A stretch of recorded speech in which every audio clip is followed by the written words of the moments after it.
And on this slide, you can see the growing volume and trend throughout the years as well. In 2002, there were less than 20 assigned policies.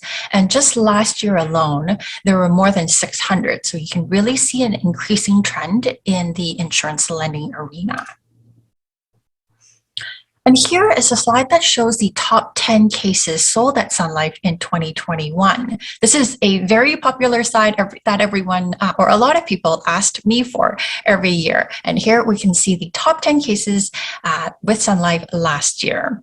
And the second column on the left, you can see, indicates premiums. And as you can see, they're very large, and Sunlife does have a total capacity of up to 235 million, which is actually the most in the industry, which is also one of the reasons why we have the very large IFA cases here. And most of these cases on the slide, as you can see, are actually corporately owned. Only 2 of the cases are personally owned. And in terms of product selection, it's mostly accumulator product or SunPar accumulator product, and that's the product that does offer higher, earlier cash values. And in total, there were over 61 policies in 2021 with over $1 million of annual premium. And there are a lot of famous people in the past who have used the IFA concepts to help fund their business. And some of the familiar names would include Walt Disney and Ted Rogers. So who is the perfect client for an IFA plan? So the IFA strategy is the pinnacle of sophistication, and it can be part of an overall financial plan if it's the right fit for the right client. So some things that you'll need to ask yourself about whether this client in front of you is the right client for this complex arrangements are, firstly, and most importantly, does the client demonstrate the need for insurance? So insurance need is the #1 thing that we need to look at, that there is an insurance need. Secondly, do they have sufficient and steady cash flow inside their corporation to pay for the premiums? As a client is assigning the insurance to a third-party lender, they're usually able to borrow up to 90% and sometimes 100% of the cash value inside the policy. However, they're often borrowing the full amount of premiums each year. As the premiums are greater than the cash value inside the policy, especially in the early years, they'll have to put up additional collateral in order to borrow the full premium amount. So we'll have to make sure the client does have a steady and stable cash flow, as well as possibly additional collateral in order for this plan to work properly. And #3, is the client comfortable with leveraging? Are they high risk, or are they actually risk adverse? And do they sit in a high income tax bracket? Because if they don't, then it might not actually make sense, because tax deductions come into play with this plan, as we know. And if the client is not even in a high income tax bracket, then this plan might not even make sense. And lastly, are they a sophisticated investor? Will they understand how the strategy works? And do they have a team of professionals that they currently work with who understand the strategy and will be able to help them implement this strategy? Because there are complications as well. The tax filings will need to be made every year, and etc. So it's not a set and forget plan. It is a plan that does require annual management. So as you know by now, IFA involve using a third-party lender and using cash values as collateral in order to get a loan from the lending institution. But of course, this isn't the only option for clients to access liquidity inside their insurance policy. So let's have a quick review of what are the other ways. So client can withdraw from their policy directly, or do a policy loan. So when it comes to the different options, there are different complexities and differences in terms of the impact to future growth in cash value, death benefit, and taxation. And when it comes to withdrawal, for example, taxes are applied proportionally based on the size of the withdrawal according to how much the policy's cash value exceeds the ACB. So it's a proportional calculation. And but the closest in similarity to an IFA option would be a policy loan, because it's also a loan. It's a policy loan and collateral loan. So they both work as a loan. So with a policy loan, there's no proportional taxation. Very simply, we look at the policy's ACB. So whatever the client is borrowing, as soon as it exceeds ACB, then that amount is taxable. And their loans will also affect the ACB of the policy. So this is regarded as a possible downside of a policy loan as compared to a third-party loan for some, because when you are borrowing, it will reduce the policy's ACB.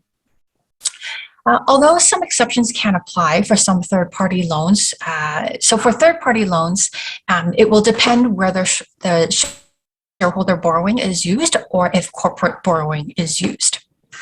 So with a policy loan, Sun Life actually doesn't make money on the policy loan itself. It's set up as a contractual right for the client, enable for them to be able to access liquidity in their policy. And with Sun Life, our variable loan rate is prime plus 2%, and currently it's at 5.2% as of May 9th, 2022. So this is a variable rate that changes depending on what the prime rate is, and it's prime plus 2%. And if the loan amount is less than ACB, then no tax applies. And if the loan amount is over ACB, then the client will be taxed accordingly. So, but unlike policy withdrawals, policy loans can be repaid before death. And at death, the outstanding loan is repaid, which includes the interest, so the prime plus 2%, and the remaining death benefit would then be paid out to the beneficiaries. Now, because the loan is paid off directly before the death benefit is paid to the beneficiary, the CDA is actually reduced, whereas this wouldn't be the case for a third-party loan. There's also differences in interest deductibility as well for a policy loan.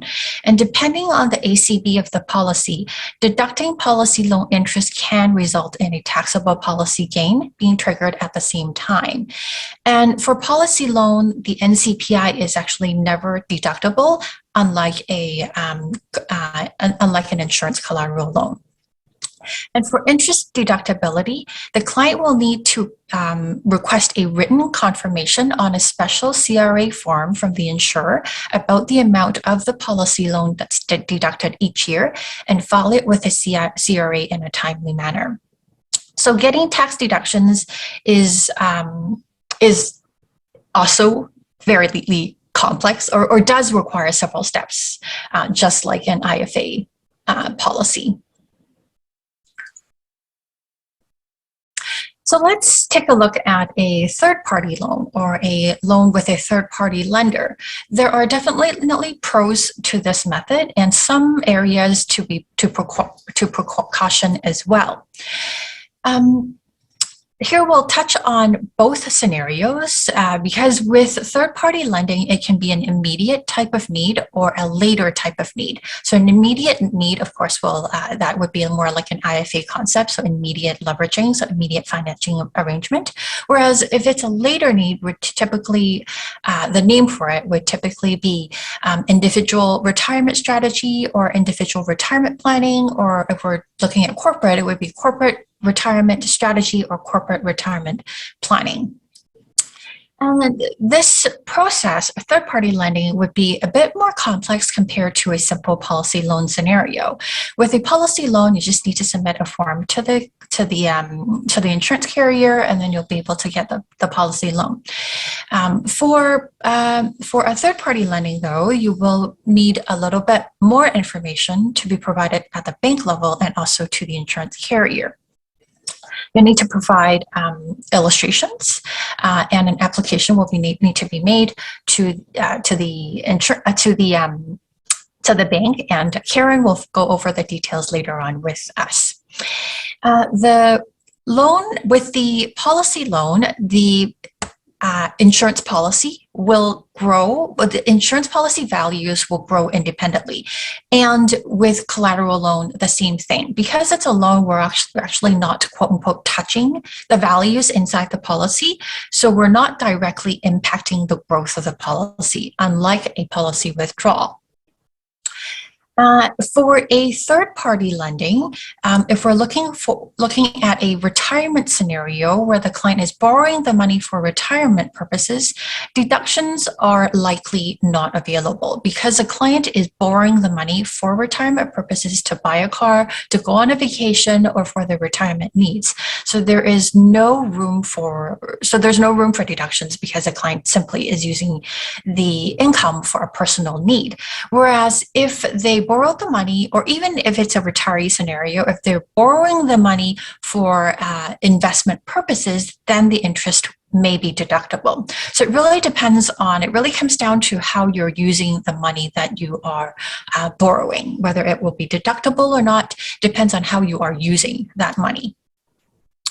And for the retiree scenario, the CDA impact, again, depends on whether it's corporate borrowing versus shareholder borrowing.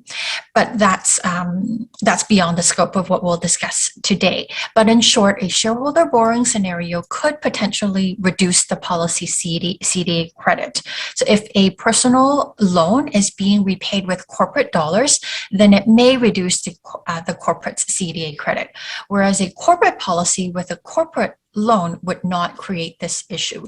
So whether an IFA case, corporate IFA, whether it's shareholder borrowing or corporate borrowing, will affect the final outcome of the policy as well. So how does this whole process work? What is the lifetime commitment and how will this work for the client? So the first step would be policy application. The client will apply for an insurance policy. And as mentioned earlier, there has to be an insurance need. The primary reason for the insurance has to be based on the client's need for insurance. The client has an insurable interest and is supported by a financial plan. And the IFA liquidity is just a nice feature, but it can't be the only reason for the client buying the insurance policy.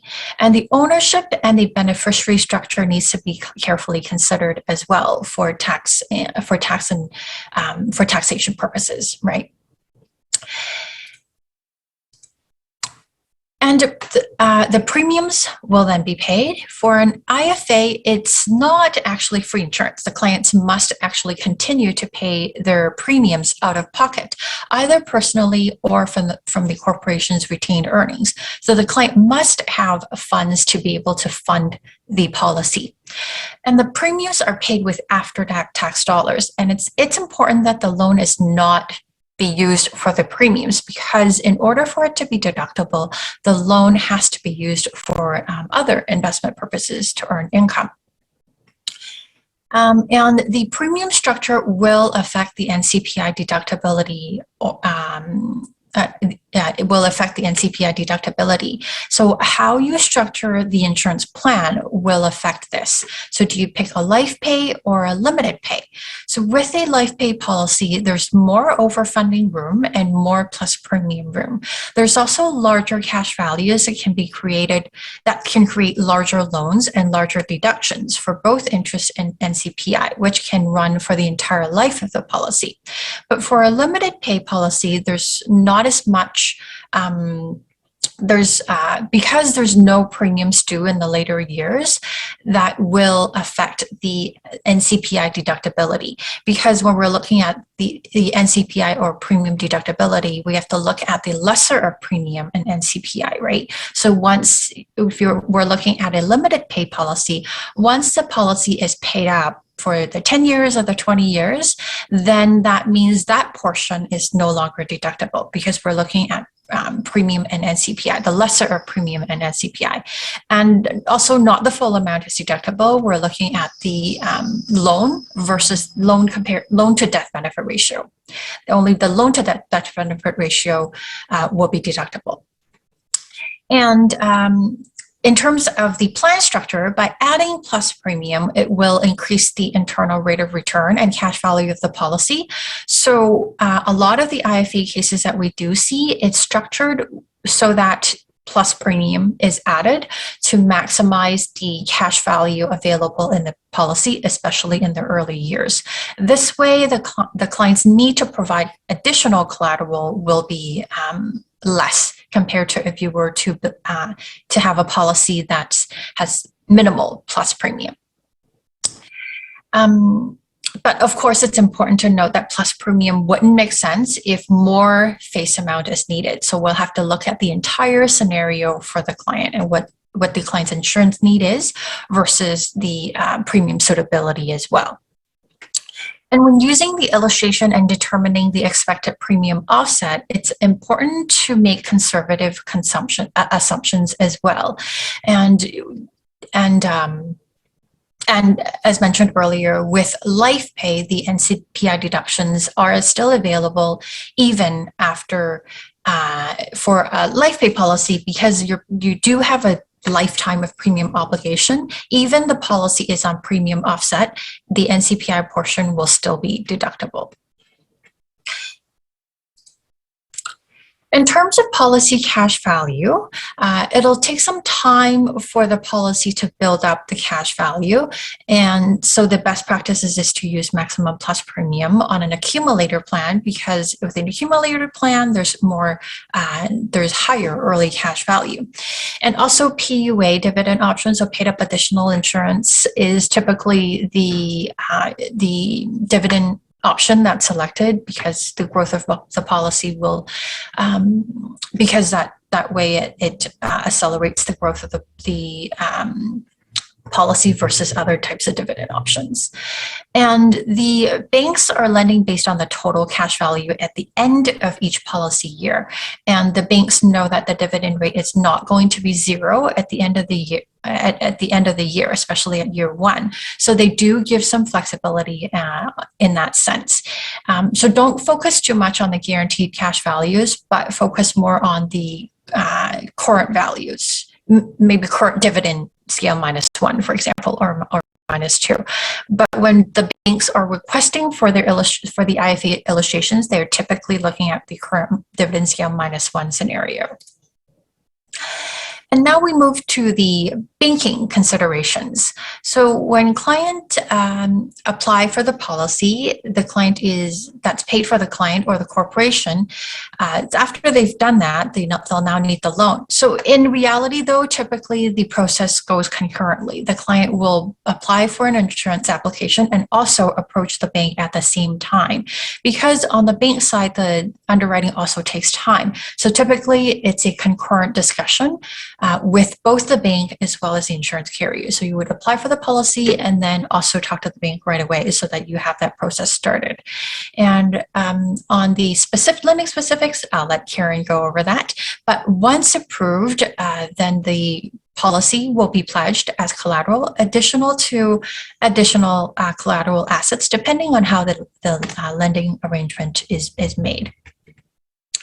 And finally, when the client has done that, then the loan will be processed.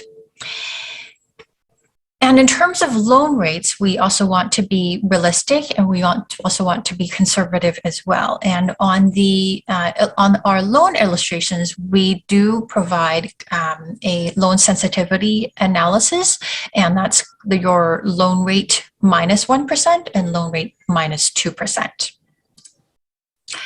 And then to get the loan issued, the lender does require Sunlife's confirmation of the policy cash value, and that can be done as soon as the policy is settled. Then the forms and requirements can then be submitted to Sunlife. And just keep in mind to be patient. It does take a little bit of time for it to be processed, but we do try to do this fairly quickly.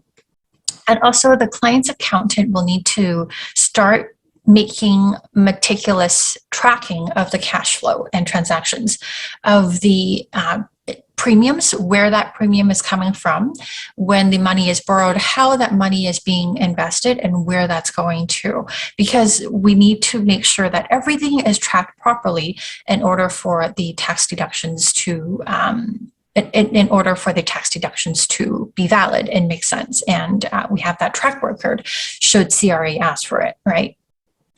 And it's best that all of these inflows and cash flow and outflows be done in a separate bank account so that it can be more easily tracked and accounted for, and that statements are kept as well. So once the loan is processed, and the client invested in other types of investments, then the interest can be deducted. And keep in mind that the interest deductions cannot be offset against realized capital gains. And the loan proceeds must be used towards an investment that has an intention of earning income. And this can be passive or active investments. And it's important to know which type of investment is being undertaken with the loan, because it'll affect other activities that the client will need to do in terms of taxation. And in terms of interest payments, the banks will need this monthly, so make sure the client has sufficient cash flow to manage this as well. Because it might be tricky where typically for an IFA, the premiums are paid annually, but keep in mind that the client will need to pay interest monthly to the lending institution. The client will then do their tax filings. So again, make sure the client keep rigorous records all year and all the time, every single year. If the client is deducting NCPI, then the advisor, you will need to work with the accountant, and it's typically deductible based on the ratio of loan to death benefit, as mentioned earlier. And our Sunlife illustration software calculates NCPI deduction based on the commonly used ratio of loan value to the death benefit. However, it is up to debate if additional collateral should be factored into this ratio, and so that the client can seek for independent legal advice if they want to further their deductions. And that will depend on several factors, including the type of collateral and other IFA factors. And also be aware that our illustrations look at NCPI based on policy year, whereas when the client actually do their deduction, it's typically based on their calendar year. And for a corporation, oftentimes this can be different, right? So, but for clients who are doing that, they can request an NCPI calculation from Sunlife based on a calendar year, if that's what they wish to have. And finally is tax refund time. So provided the client has followed all the proper sequence and steps, then the tax deductions will be realized. And once the tax refund is experienced, cash flows increase, then the process will just happen year after year, and it's just a simple rinse and repeat for the client. So here's how the cash flow looks like. So when we look at corporate IFAs, we talked about corporate borrowing versus shareholder borrowing. So just a quick review of how it would work if it's a corporate borrowing scenario. So first, the client would purchase the insurance policy on the life of the shareholder and pay premiums. And they would assign the policy to obtain a loan from a third-party lender. And then the corporation will borrow the premiums and put up additional collateral if it's a requirement.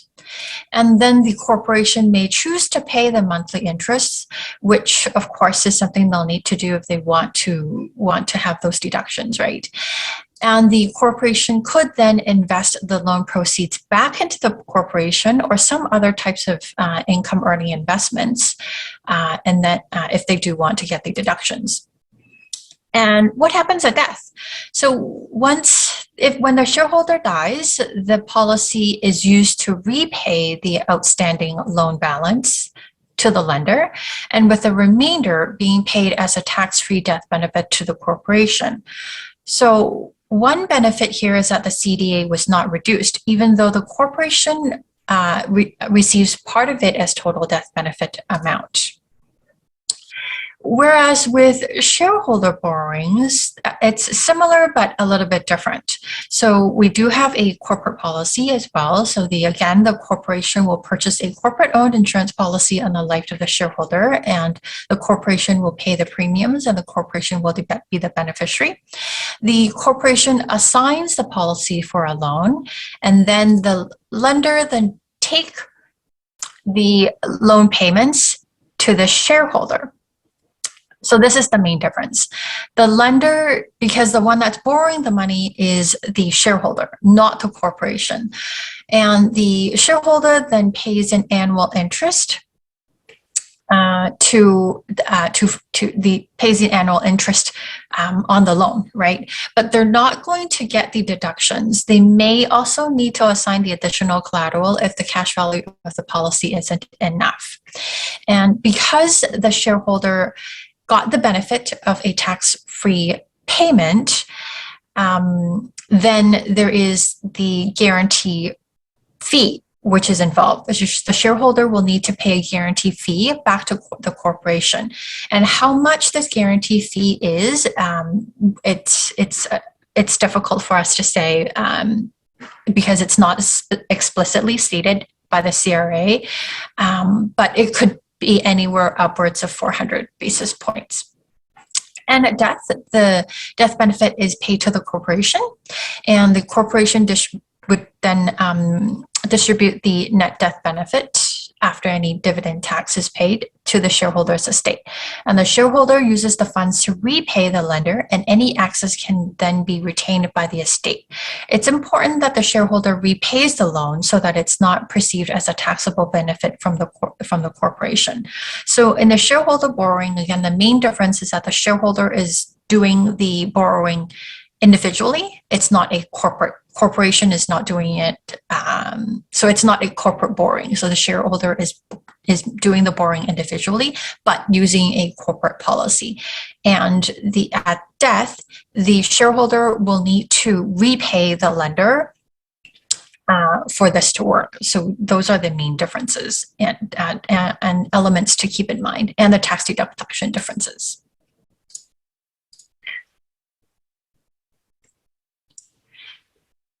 So it's important to note that there are additional tax risk and exit risk and claim risk when we're talking about shareholder borrowing. With corporate borrowing, it's a bit more simple, but with shareholder borrowing, it does bring a layer of complexity.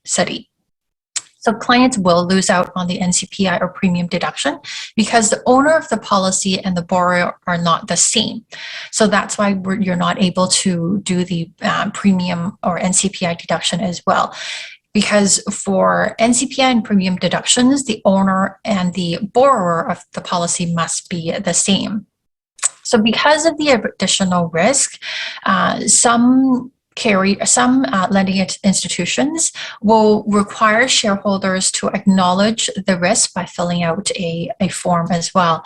So the reminders would be that the loan may be deemed a taxable benefit to the shareholder if the loan rate is much more favorable with the policy assignment. So that's why we have to come up with a guarantor fee, right?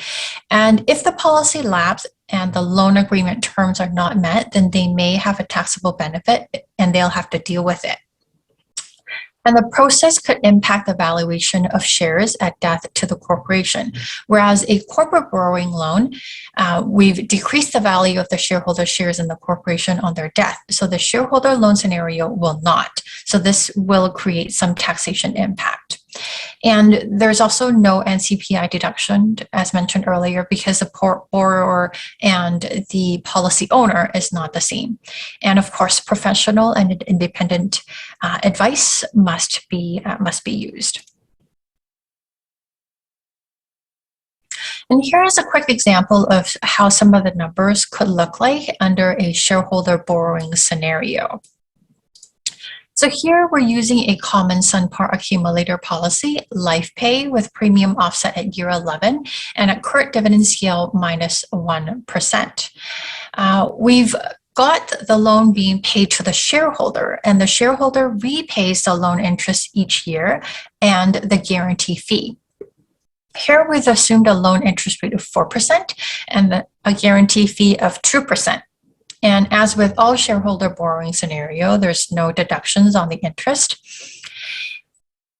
And then when we look at the net amount received by the estate, by adding the net to estate value to the corporation after dividend tax on distribution, plus the investment balance from the investment in which the loan was applied to by the shareholder, minus the outstanding loan balance, we see that it's a tight call in reaching an attractive IRR or not.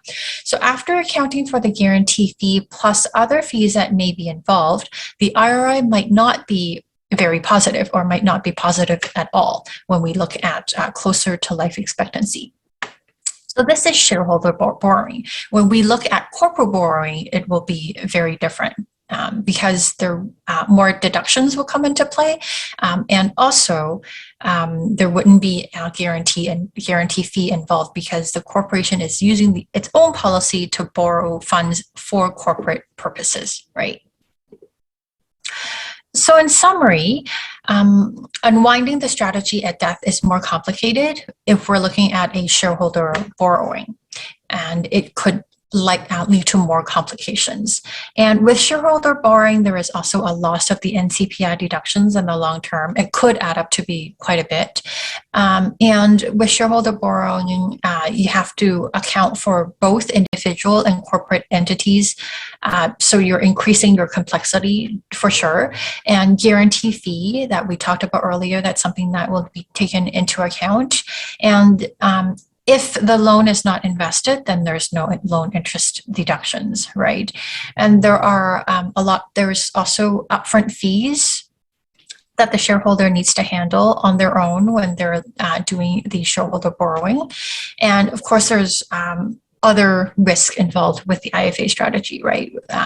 Such as the loan rates increasing, DSIR decreasing, or having to lapse a policy before the loan is repaid, or the strategy may not even be allowed by CRA in the future. So there are definitely higher risk associated when we're looking at shareholder borrowing.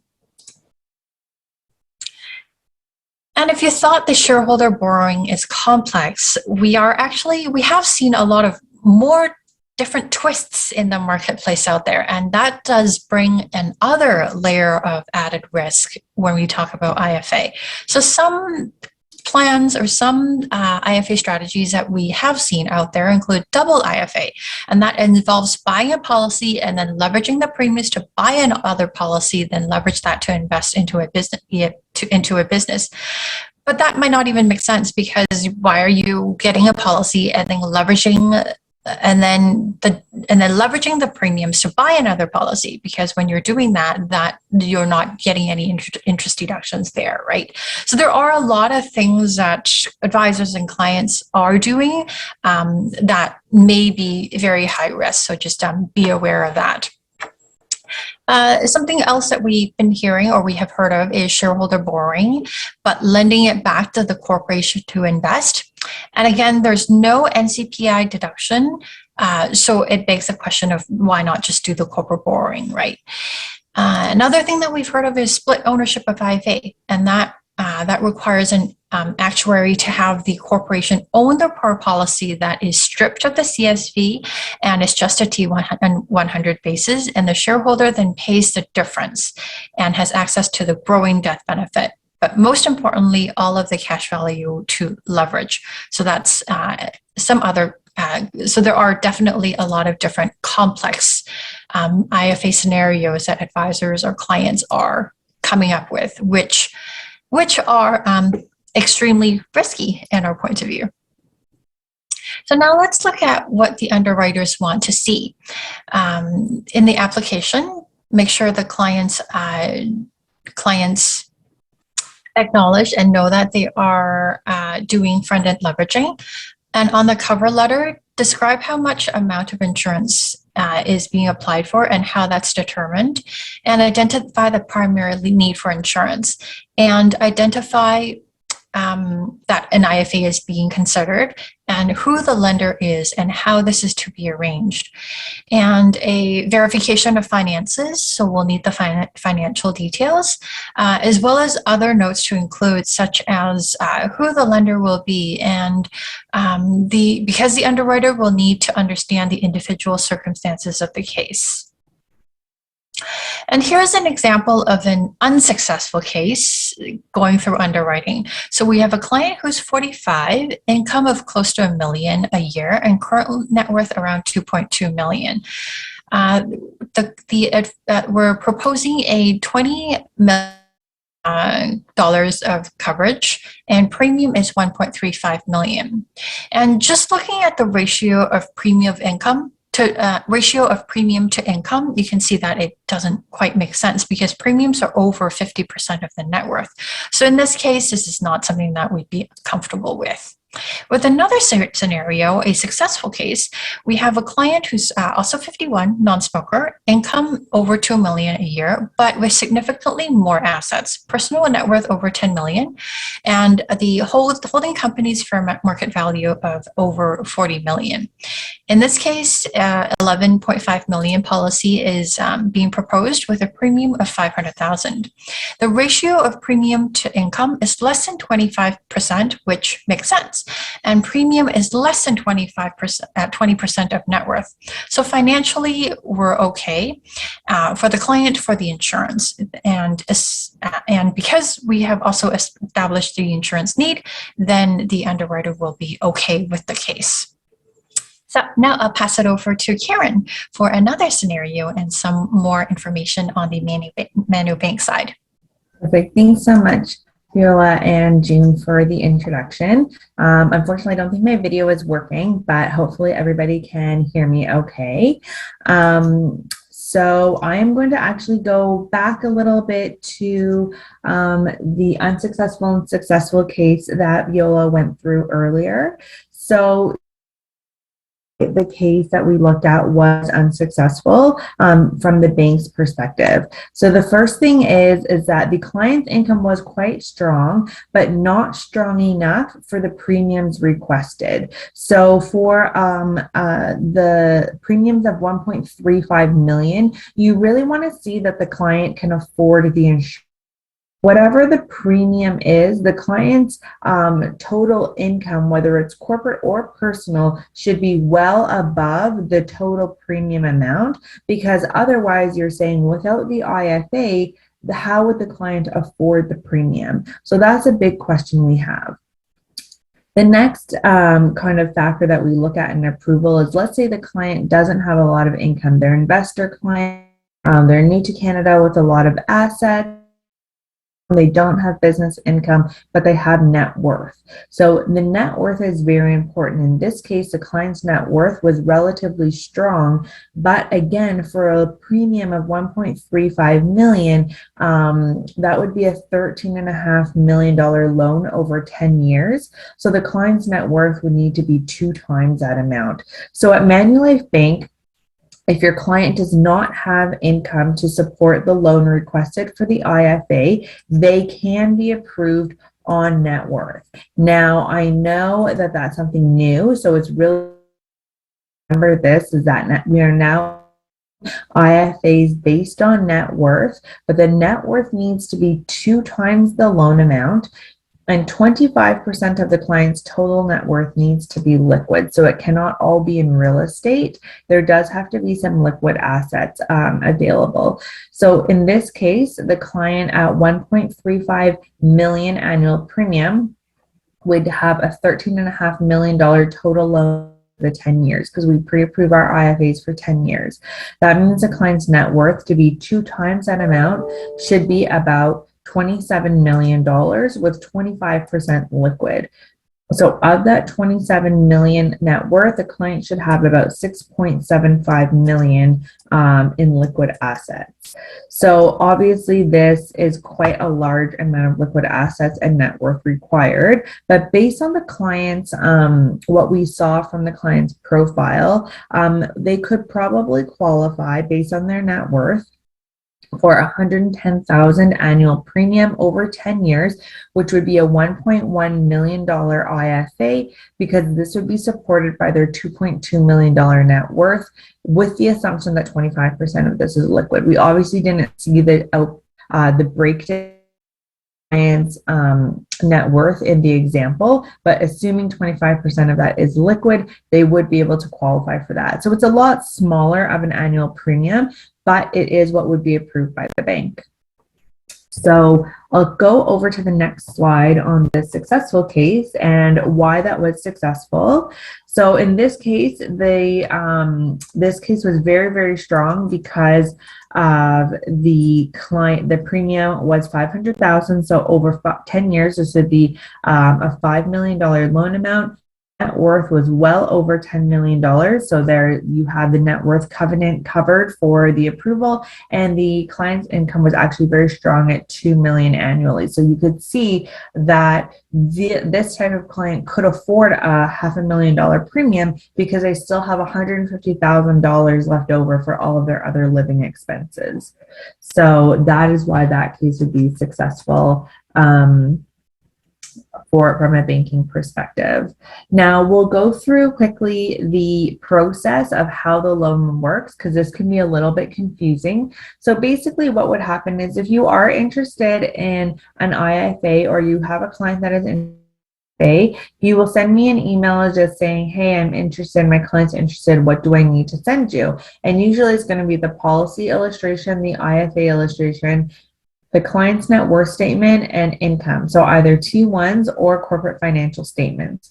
If you say the client doesn't have any income, it's just, then I don't need that right away. I would just need the client's net worth statement to verify kind of what they have based on the total loan amount. Once I have all of that basic information, I can issue you a discussion paper. From that discussion paper, it'll outline the rate, the fee, loan, who will be the borrower, etc. Once the client agrees to the discussion paper, they will sign a letter of direction for the fee. The application fee is typically non-refundable unless Manulife declines the deal. And from that point, once we get that signed letter back from the client and all of the outstanding documents, we will send that in for approval with credit. Right now, we're a little bit slow because our credit team is a little bit short-staffed. So this should be cleared up in the next couple of weeks. But right now, our turnaround times are about 4 to 6 weeks for an approval. Once it is approved, then we send you the commitment letter. So this is a little bit different from the discussion paper. It'll be the commitment letter along with all of the loan funding documents. So we will send these to you and your client for completion. Once they sign it and send it back to us, we will send the assignment of life insurance to Sunlife or whatever carrier they're with. They'll send it back to us, assign the policy to Manulife Bank, and advance the funds for the IFA. So it's kind of a 3-step process there. One of the popular questions I get always are, what are the rates and the fees for the IFA? So you can typically see here, the dollar amount thresholds are based on the 10-year loan limit. So for this, the $500,000 loan amount would be $50,000 annual premium. That would be at prime plus 1%. Anything between $500,000 and $1 million is prime plus 0.75. Anything from $1 million to $3 million, again, remember that is $100,000 to $300,000 annual premium. You're looking at prime plus a half to prime plus a quarter, and anything over $3 million is at prime. Now, these are our standard rates, but of course, there is always room for a little bit of negotiation and little room for these rates. The annual is $500, so each year, your client will provide the updated policy summary and illustration for the annual review. Once we see that the premium has been paid, we charge $500 and we advance the next advance of the IFA. Now, as long as your client's loan is under $3 million, that means $300,000 premium or less, all they need to provide is a summary and illustration of the policy. No additional financial documents are required. If the loan is over 3 million, we sometimes need that those additional financial documents. And then the application fee is 25 basis points, so that's 1/4%. So that is about $2,500 for every $1 million of lending being lent out. Okay, we can go to the next slide. Again, these are typically the documents that we need for a personal borrower. So you can see we need the T1s and the NOAs. So even if the client is not qualifying on their income and they're qualifying on their net worth, we still need their T1s and NOAs to show that they are filing their taxes and they have no outstanding liabilities on the NOA. We need the completed credit application and personal financial statement.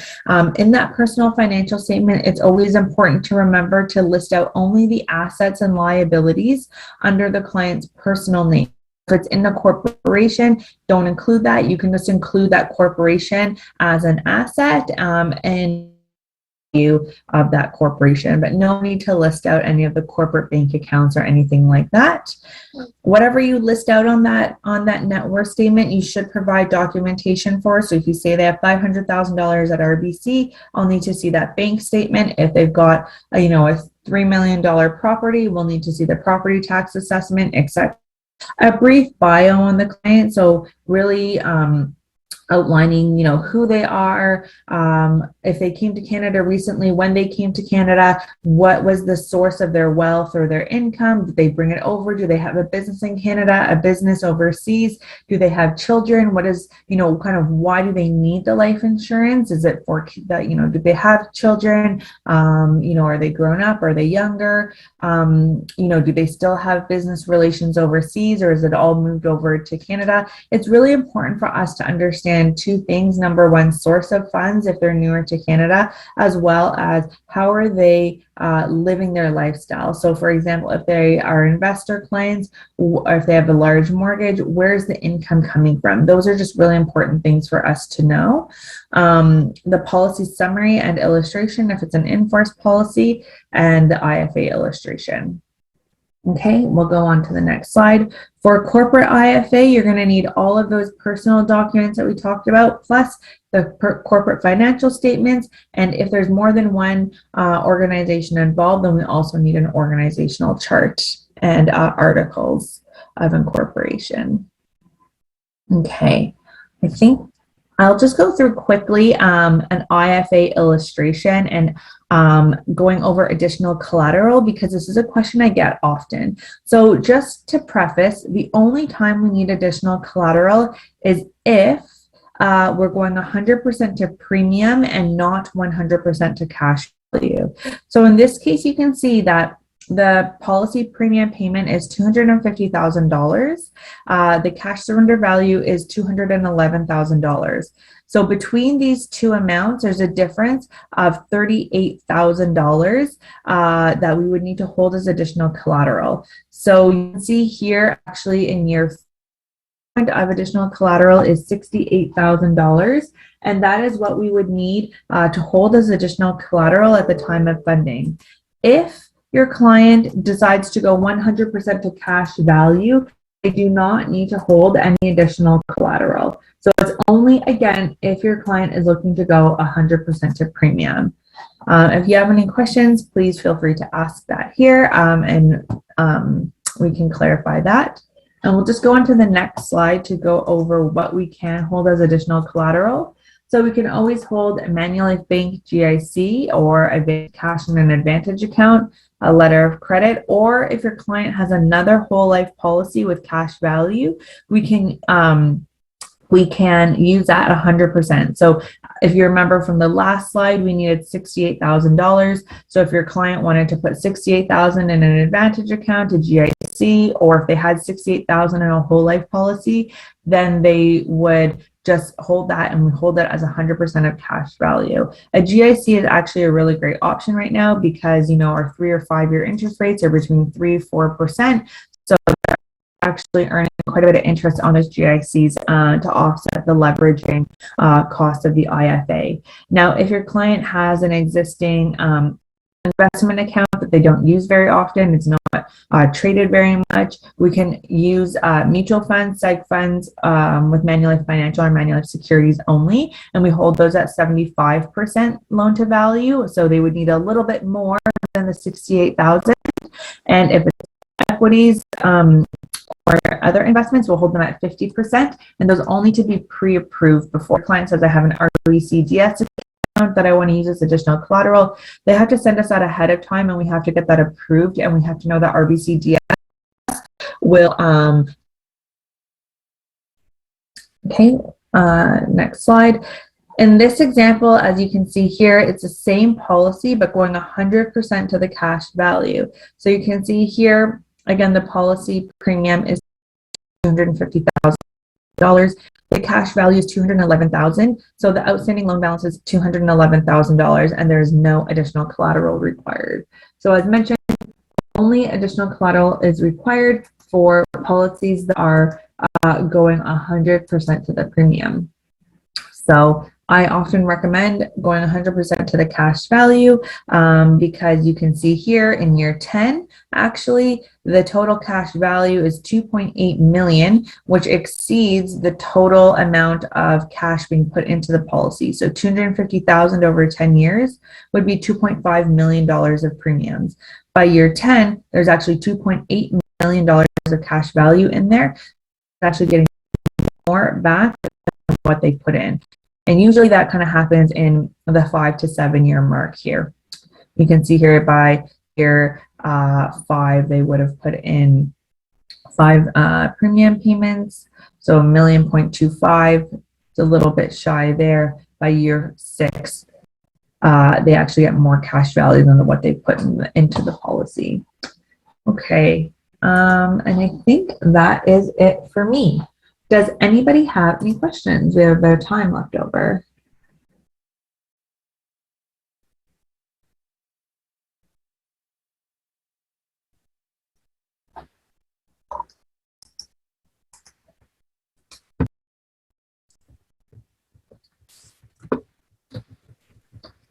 Well, I have a question because the additional collateral, do you take real estate as well? We can take personal real estate. Okay.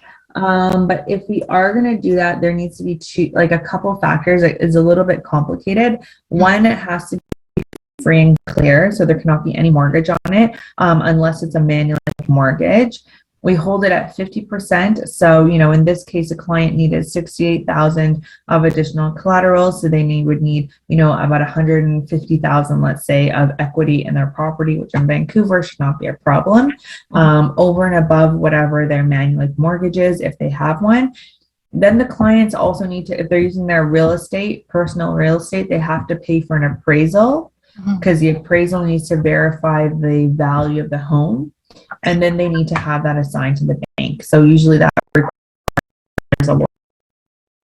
So then the clients are paying for the appraisal fee and the lawyer's fee. So we can use personal real estate, but it is a little bit more complicated and costly for the client. No problem. Oh, I do see one hand up here. Okay. Yes, hello. This is Zana. I was wondering, for the liquid assets, did you count the investment like a portfolio as well? Yeah, so anything that's non-real estate pretty much. So any equities, RSP, TFSAs, investment accounts, registered, non-registered would all be considered liquid assets.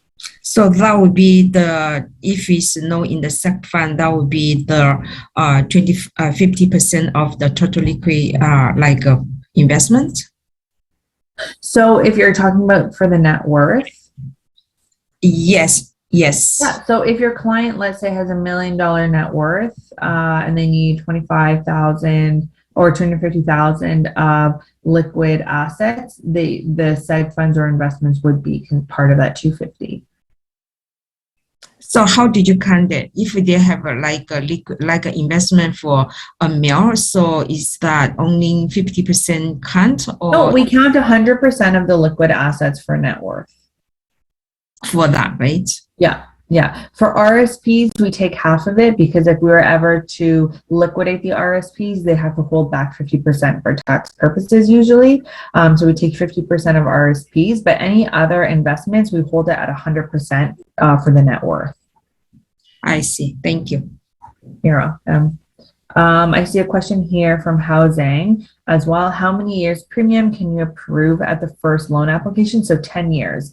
So we approve the loan for 10 years, but we only pay out the premium for the first year. So that's why we do the annual review. So every year the client pays the annual premium and then we advance that cash value there.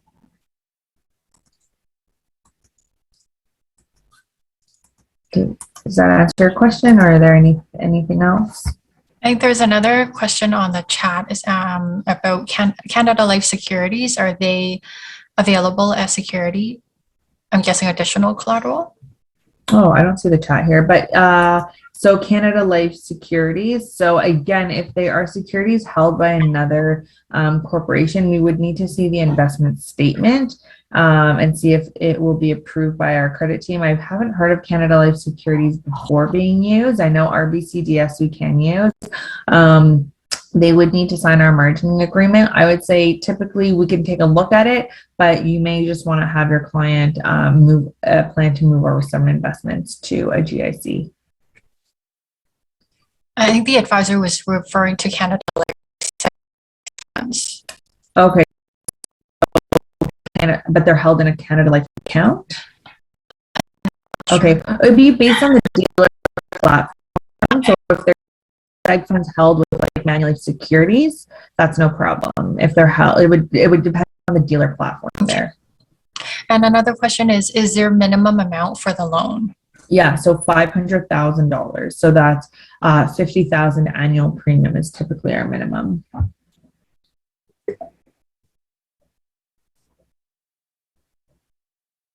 Great. Let's see if we have any other questions.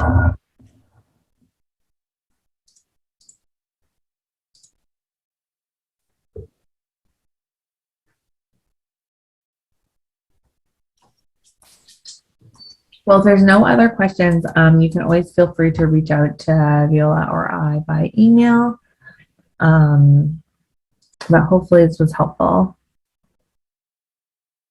Oh, that's great. Thank you, everyone. I'll pass it to June for some closing remarks. Thank you.